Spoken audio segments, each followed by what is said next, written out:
Bonjour maître. Bonjour? Jurez-vous de dire la vérité, toute la vérité? Ça se dit ça ou pas? Non, Non, pas c'est vraiment. juste en Amérique. Il y Mais a, pourquoi il y a pas? une seconde, on se disait, c'est stressant comme sujet, mais finalement pas tant que ça. On va parler d'un sujet qui est pas si joyeux que ça aujourd'hui. On va parler de violence conjugale. Et j'aimerais rentrer dans le vif du sujet aujourd'hui en posant la question de pourquoi est-ce qu'il y a autant d'hommes en garde à vue pile en ce moment? Deux choses. La première chose déjà, c'est qu'il y a autant d'hommes, mais il y a aussi beaucoup de femmes En garde à vue? en garde à vue. En garde à vue. Parce que les gardes à vue de plus en plus pour les violences conjugales, enfin de plus en plus, pas de plus en plus, mais les gardes à vue pour les violences conjugales entraînent parfois la nécessité de placer l'homme et la femme en garde à vue. Statistiquement, il y a quand même moins de femmes en garde à vue, mais quand même, il faut le dire. Pourquoi il y en a plus en ce moment? Alors, c'est pas en ce moment. C'est en ce moment depuis déjà quelques années maintenant. Ah, Puisque face à la recrudescence des violences conjugales ou des violences intrafamiliales, hein, on appelle ça des VIF dans le jargon, il y a eu une consigne générale, ou en tout cas une volonté générale de ne plus laisser passer les violences intrafamiliales, de prendre chaque cas au sérieux et donc de commencer des poursuites qui souvent, dans une infraction pénale, peuvent commencer par un placement en garde à vue. vu de l'extérieur, on a l'impression que la justice devient dingue. On a l'impression que des hommes sont pris le matin de chez eux, placés en garde à vue, ce qui est quand même un peu dur au final. On parlera des femmes juste après, hein, parce que c'est un sujet qui est mixte, bien évidemment. On a l'impression que la justice devient folle. Des fois, elle envoie trop vite des gens en garde à vue. Dans d'autres cas, je me souviens de l'an passé, une femme qui avait posé 72 plaintes pour violence à la maison et a été retrouvée non vivante, dans les mots que je peux utiliser dans YouTube. Donc des fois, la justice intervient trop, d'autres fois, la justice n'intervient pas assez. Et vu de l'extérieur, on a l'impression qu'il y a quelque chose qui est un peu déconnant au final. Je peux pas vous contredire. Ah bon. Je peux pas vous contredire parce qu'effectivement, nous, on le voit à travers nos dossiers, des placements en garde à vue qu'on ne comprend pas, très clairement, qui sont en plus parfois pour quelques heures, pour une audition simple, et qui débouche sur rien. Donc on peut se dire que finalement, on aurait pu éviter le régime de la garde à vue, avec simplement une convocation au commissariat pour une audition libre, Hmm, pour entendre la personne intéressée sans aller jusqu'au placement en garde à vue. Et effectivement, on a d'autres dossiers où on se demande quand est-ce que ça les sera prêt. poursuites vont commencer, parce qu'il y a urgence. Donc je ne peux pas vous contredire. Après, chercher de la logique là-dedans, on la cherche comme vous. J'ai posé la question à un magistrat, peut-être qu'il sera sur la chaîne d'ici peu, et il m'explique que de son point de vue et dans sa ville, c'est extrêmement réglé, c'est très bien dosé, il n'y a aucun souci, il ne peut pas s'engager pour les autres villes. Est-ce que ça dépend peut-être aussi de l'endroit où on se trouve en France, par exemple? D'une ville à une autre, effectivement, le fonctionnement est quand même différent parce que on peut pas comparer un village de 5 Bien ou sûr. 10 000 habitants avec une ville de 150 ou 200 000 habitants. C'est évident. Les modes de fonctionnement sont très différents. Les représentants du parquet aussi, c'est-à-dire ce qu'on va appeler plus communément le procureur de la République, n'a pas les mêmes positions peut-être d'un tribunal à un autre. Donc effectivement, on peut avoir des disparités, oui. Est-ce qu'on peut imaginer qu'il y a aussi une forme de formation si le gouvernement, comme vous l'avez dit, il y a quelques années, a décidé qu'il n'y avait plus de tolérance zéro pour la violence? Est-ce qu'on peut imaginer qu'il y a aussi une forme de formation pour la police, la gendarmerie, pour le procureur, pour tout ce monde qui s'occupe de la justice? Et peut-être que ça va prendre quelques années avant qu'on soit vraiment au point sur ces procédures? Certainement. Certainement parce qu'il faut arriver à trouver le bon dosage entre le trop et le pas assez. Et en plus, on est dans un domaine qui est extrêmement compliqué parce que on est dans la vie de la famille. Et on ne sait pas ce qui se passe dans la vie de la famille quand on ferme la porte. C'est très difficile. Il y a des couples qui paraissent bien sous tout rapport et Hmm. finalement à la maison, c'est un véritable cataclysme qui se joue. Et des couples qui ont l'air beaucoup plus tendus d'un point de vue extérieur et pour autant tout se passe bien et les relations sont apaisées. Donc c'est ça aussi qui est difficile. Et puis on touche à l'intimité des gens. Et il y a quelque chose qui est assez traumatisant aussi au final d'être mis dans une cellule, même si c'est juste une garde à vue. On n'en ressort pas forcément indemne. Monsieur et madame tout le monde, on s'entend, hein, il y a beaucoup de gens à qui ça fait aucune différence. Il y en a aussi une immense partie pour qui se retrouver derrière des barreaux est dur psychologiquement, homme ou femme. Hein. Ah oui, c'est extrêmement compliqué. C'est extrêmement compliqué parce que justement dans le domaine des violences conjugales, on peut se retrouver en garde à vue très rapidement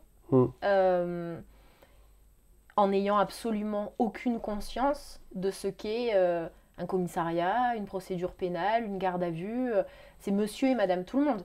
Je repense à l'un de mes clients récemment qui s'est retrouvé en garde à vue pour des violences conjugales. En tout cas, c'est comme ça que la garde à vue avait commencé. En fait, il s'était disputé la veille au soir avec sa femme, une dispute quand même qui avait pris de l'ampleur, puisque la voisine s'est inquiétée. C'est elle qui a appelé la police.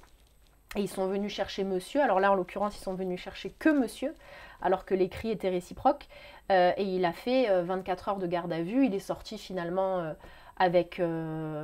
sans convocation, sans suite sur sa garde à vue, parce qu'effectivement, on a démontré pendant le temps de la garde à vue qu'il n'avait pas de raison d'être placé en garde à vue. Et finalement, lui, aujourd'hui, il en est encore extrêmement choqué. Qu'on s'entende bien aujourd'hui, je veux taper sur personne, sur aucune profession. On est là pour renseigner et pour faire que ça se passe bien pour tout le monde, aussi bien les gens qui vivent ça que toutes les professions qui encadrent. Il me semblait que la garde à vue était limitée à 8 heures. En fait, non, ça peut être 24 heures, c'est ça? Ah non, c'est 24 heures renouvelables, donc 48 heures. Il y a des cas de garde à vue qui peuvent durer plus longtemps, mais là, on rentre dans des spécificités différentes. Et la majeure partie des gardes à vue sur les violences conjugales, c'est 24 heures, voire 48 heures. Okay. Maintenant, ça peut durer aussi 2 heures ou 3 heures. Hein.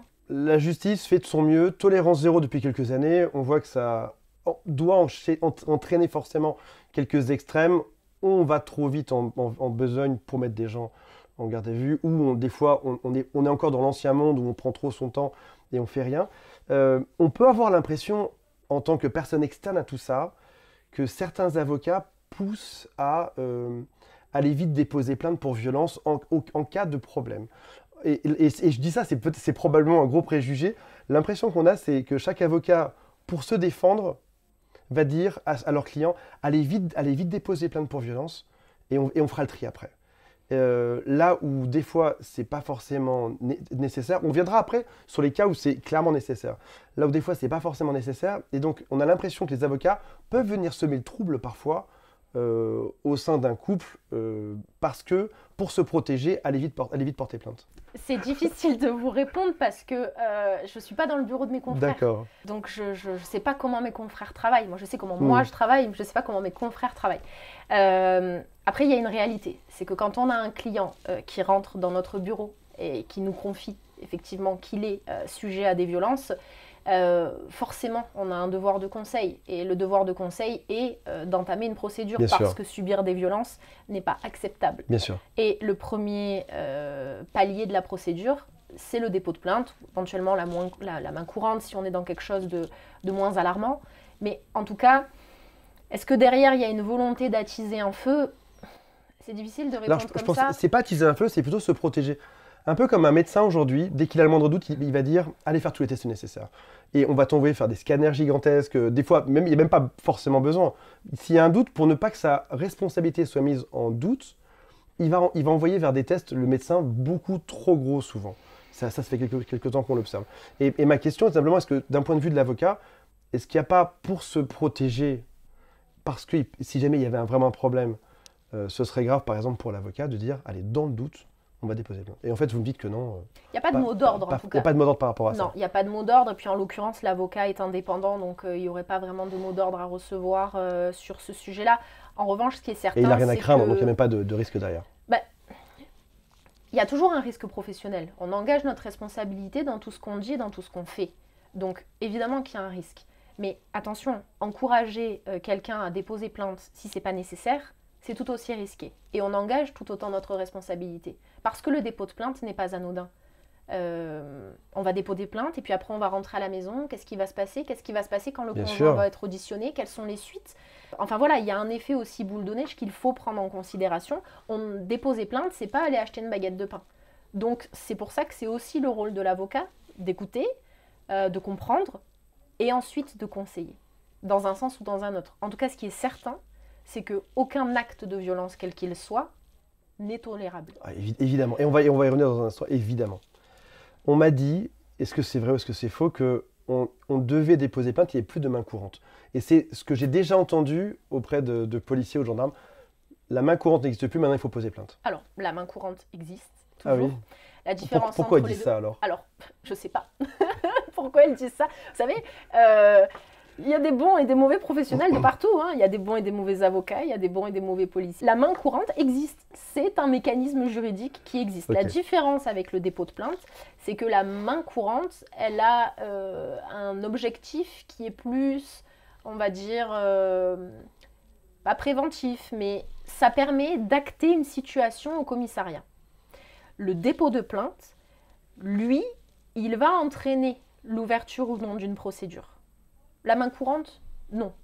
Sauf si, bien évidemment, on vient parler de quelque chose d'extrêmement grave qui va faire que le parquet, le procureur va s'en saisir et va ouvrir un dossier. Mais la main courante, c'est quand même quelque chose qui a vocation à être simplement, voilà, je viens signaler telle situation. En revanche, si effectivement on est l'objet de coups ou de violences, on ne va pas déposer une main courante, on va déposer plainte parce qu'il y a une infraction manifeste de violence. D'accord. Main courante, c'est signaler qu'il y a un événement qui nous a un peu choqué. Par Dépôt de exemple. plainte, c'est on veut une enquête, il y a un problème, il y a quelque chose à résoudre. On peut schématiser comme ça. Qu'est-ce qu'une violence conjugale? Alors, je vous donne des exemples. Encore une fois, je suis un novice dans ce domaine-là, ce sont des vraies questions. Une violence physique, là, j'ai aucun doute dessus, violence conjugale, quelle qu'elle soit. Est-ce qu'une baffe est une violence conjugale? Une baffe, c'est un mot familier pour exprimer le fait d'avoir violenté physiquement quelqu'un. Ok. C'est un acte de violence, bien évidemment. Est-ce que crier sur quelqu'un avec ou sans insulte est une violence conjugale? Si on crie de manière répétée, sans insulte, mais de manière répétée, dans un contexte qui peut faire peur, sur une personne qui peut avoir peut-être des antécédents ou des fragilités, à partir du moment où l'acte, l'agissement, il a pour effet d'entraîner des conséquences directes sur la personne qui le reçoit, ça peut être considéré comme une violence. En fait, c'est un petit peu du cas par cas dans ce cas précis. Okay. Mais quelqu'un qui crie sans arrêt, un homme ou une femme qui crie sans arrêt sur son conjoint dans des termes vraiment lourds, vraiment forts, qui va l'intimider, et puis après on peut dévier sur des formes d'humiliation ou de choses comme ça, on va atteindre cette violence. Ok. Est-ce que, alors là j'imagine que j'ai ma réponse, si jamais il y a des menaces d'atteinte à la vie de l'autre, je vais te XYZ que je ne peux pas dire sur YouTube, si jamais je t'attrape, je vais te, etc. Dans ce cas-là, on est évidemment sur violence conjugale. Très dur à dire, violence conjugale. Violence conjugale. Violence. Est-ce que les violences psychologiques sont reconnues aujourd'hui en France? Ah oui, bien sûr. C'est quoi une violence psychologique? On va se rapprocher un petit peu du terme... c'est un terme frontalier de celui de harcèlement moral. La violence psychologique, c'est un ensemble de comportements qui, un peu comme le harcèlement moral, vont avoir pour effet de dégrader la santé de la personne. Une violence psychologique, c'est tout un tas de mécanismes qui vont avoir pour effet de rabaisser la personne. Elle va se sentir humiliée, elle va perdre confiance en elle, ça va l'attrister, provoquer certainement des problèmes de santé, etc. etc. Les violences psychologiques aujourd'hui sont traitées très sérieusement par les professionnels de santé parce que les traitements peuvent être très longs. Je vous donne des chiffres de Draguignan en mai 2024. 28 comparutions immédiates en mai 2024, 21 mandats de dépôt et entre la moitié et 60% vont en prison. Qu'est-ce qu'une comparution immédiate? Qu'est-ce qu'un mandat de dépôt? Prison, je vois très bien ce que c'est. Si vous voulez, la comparution immédiate, c'est un jugement, un jugement devant le tribunal correctionnel qui va intervenir tout de suite après le placement en garde à vue. Donc il y a probablement plus que 28 gardes à vue au final. Il y a, admettons, bien sûr. 40 gardes à vue et sur les 40, il y a 28, admettons, hein, je ne sais pas les chiffres, sur les 40 gardes à vue, il y a 28 comparutions immédiates, c'est ça? En fait, pour être simple, vous prenez le sujet des violences conjugales avec une garde à vue qui est déclenchée. Soit la garde à vue ne mène à rien et le dossier est classé. Soit effectivement, il y a une infraction qui est caractérisée et dans ce cas-là, il peut y avoir différentes modalités du mis en cause d'être jugé. Soit il va recevoir une convocation pour être jugé dans X mois, Mmh. Et il va sortir dans ce cas-là de sa garde à vue et il sera jugé dans X mois. Soit on considère que les faits sont particulièrement graves et dans ce cas-là, on décide qu'il faut le juger tout de suite, c'est-à-dire l'après-midi même, le lendemain même de sa garde à vue. Il y a un chiffre qu'on peut mettre en parallèle avec le nombre d'accidents de la route. Il y a 3500 personnes qui sont non vivantes suite à des accidents de la route, de mots que je ne peux pas dire sur YouTube. 3500 personnes ont des soucis sur la route, versus en 2022, on avait 244 000 violences conjugales, dont 15 000 en mandat de dépôt. Comment ça se fait qu'on a autant de prévention sur les dangers de la route, qui représentent, c'est énorme, hein, 3500 personnes, mais j'ai envie de dire que 3500 personnes, par rapport aux 15 000 qui sont allés en prison pour violences conjugales. Pourquoi il n'y a pas plus je sais pas, de campagnes de pub à la télévision, de prévention? On voit quand même de plus en plus de campagnes de sensibilisation, notamment dans les commissariats ou dans des maisons de la justice et du droit, où il y a maintenant des numéros verts qui sont mis en place pour toute victime de violence, etc. Il y a des lignes qu'on peut appeler facilement pour pouvoir parler de ce genre de situation. Maintenant, pourquoi est-ce qu'il n'y a pas plus de prévention ? On est quand même dans deux domaines qui sont très différents. Est-ce qu'aujourd'hui, on est sur le début seulement de cette prise en charge? Peut-être. Il y a aussi il y a peut-être un phénomène d'apprentissage j'ai du mal avec les cheveux et les jeux aujourd'hui. Il y a peut-être un phénomène d'apprentissage en accordéon aussi. Le gouvernement décide il y a quelques années zéro violence conjugale. Les gens sont pas forcément... Attention, je ne cautionnant rien. Les gens ne sont pas forcément avertis, ni même éduqués sur ce qu'est une violence conjugale. Je vous cite un exemple très simple. Une femme se fait taper dessus par ses professeurs quand elle est... Une femme de 50 ans se fait taper dessus par ses professeurs quand elle est jeune, par son père quand elle est passage, par sa mère, elle va au coin. Moi, je viens d'un monde où on vendait des fouets en grande surface quand même, hein, le martinet. Hein. Tu as ça comme éducation, et tout d'un coup, 20 ans, 30 ans après... là, on a vu une parole peut te conduire en prison, une baffe peut te conduire en prison. Là où, attention, je minimise pas, là où pour ces gens-là, leur éducation était peut-être pas 1000 fois pire, mais 10 à 100 fois pire que ça, quoi. Dans un monde où on vendait des martinets aux jeunes. Donc on est en pleine transition dans quelque chose, et je pense qu'il y a un besoin d'éducation qui est gigantesque aujourd'hui. On devrait éduquer les gens sur ce qui se fait, ce qui ne se fait pas. Pour certains qui vivent le pire, il y a une forme d'évidence, bien évidemment. Certaines femmes risquent leur vie au quotidien dans leur couple. Il y a une forme d'évidence qu'il y a de violence conjugale. Mais pour beaucoup d'autres, il y a une forme de zone grise dans laquelle, si tu n'es pas éduqué, pour certains ce sera clair, pour d'autres ce sera beaucoup moins clair. Je pense que beaucoup dans mes amis se sont déjà pris des baffes de la part de leur femme, de la part de leur mari, sans forcément considérer qu'il derrière, il y avait un risque de prison. C'est vrai. Alors aujourd'hui, on ne va pas en prison pour une baffe. Oui, mais c'est la garde à vue, ça y ressemble, c'est pas la prison, mais oui. Ça y ressemble, alors ça y ressemble, mais c'est quand même pas tout à fait la même chose. Pour autant, effectivement, la société a changé, la société a muté. Mais je suis en train de réfléchir pendant que je vous parle. J'ai pas le sentiment qu'en termes de violence conjugale, je n'ai que des clients qui soient d'une génération avancée.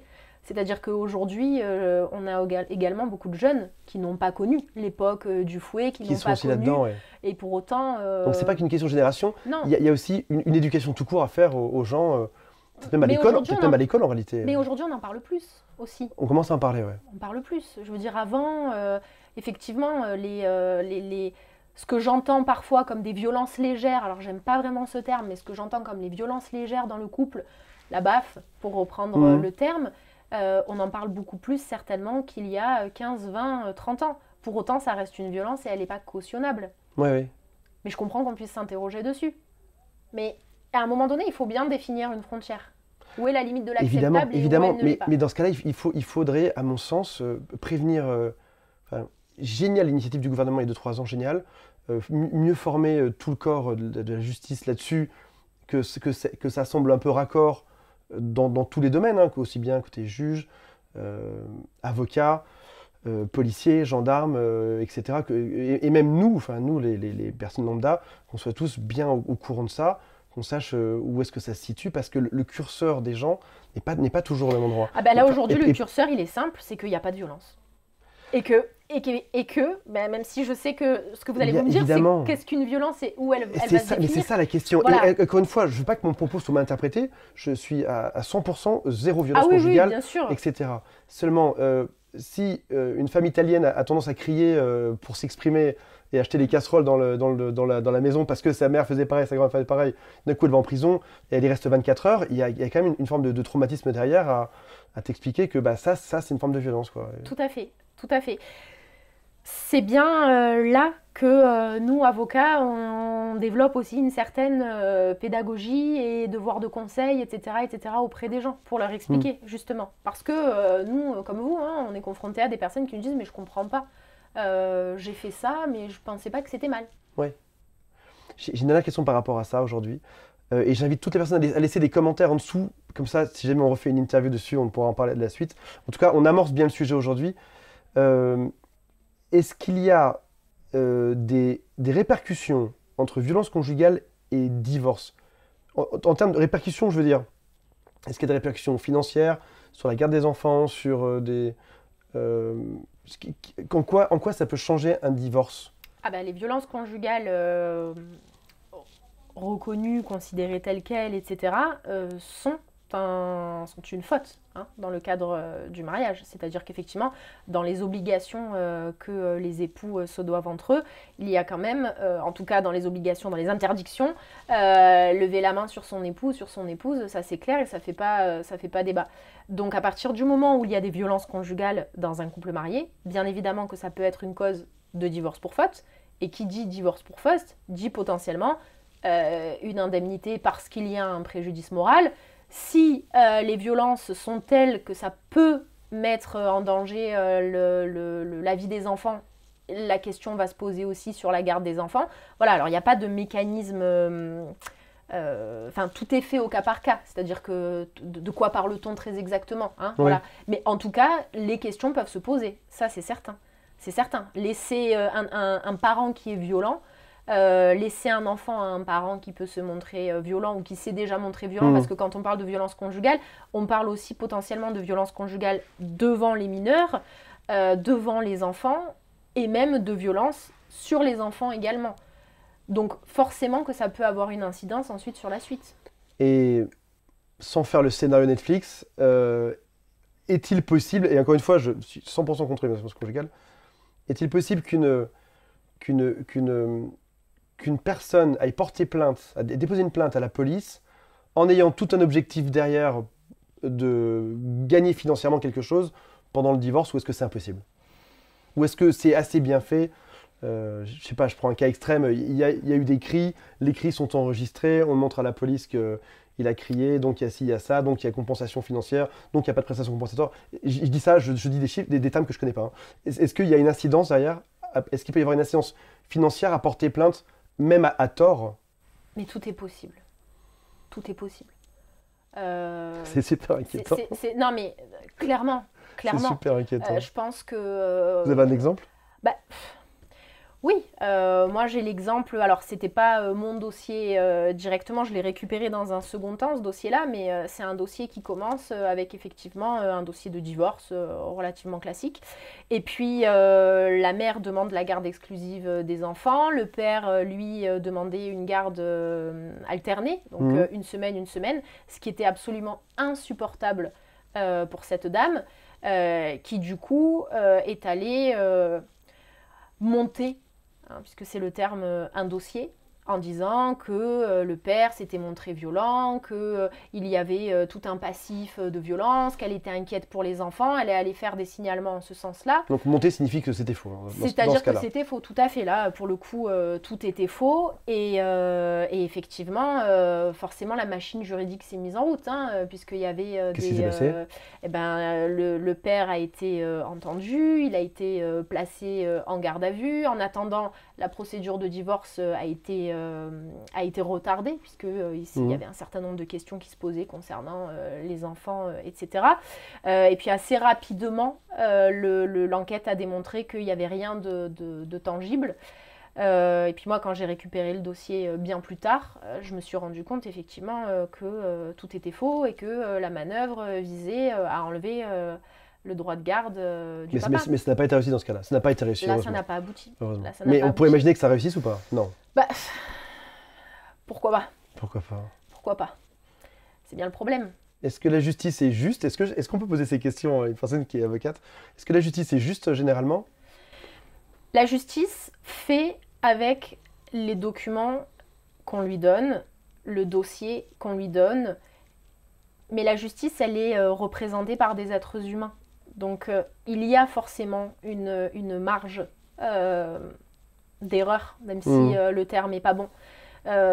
Sur la quantité de dossiers que j'ai pu traiter, il y a des dossiers, effectivement, où j'ai eu des décisions que je n'ai pas compris et que j'ai estimé n'être pas justes et que je ne comprends toujours pas aujourd'hui.